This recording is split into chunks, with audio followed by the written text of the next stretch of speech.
లక్షలాది మందికి మన తెలుగు మ్యాట్రిమోనీ ద్వారా వివాహాలు జరిగాయి. తెలుగు వారి నంబర్ 1 చాయిస్ తెలుగు మ్యాట్రిమోనీ.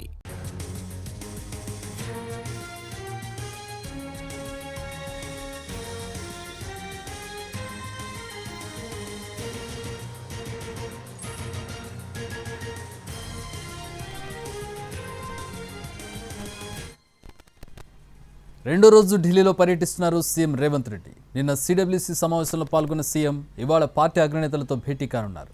కులగణనపై సభ నిర్వహించే యోచనలో ఉంది కాంగ్రెస్. నిన్న కులగణనపై సిడబ్ల్యూసీ సమావేశంలో నేతలు చర్చించారు.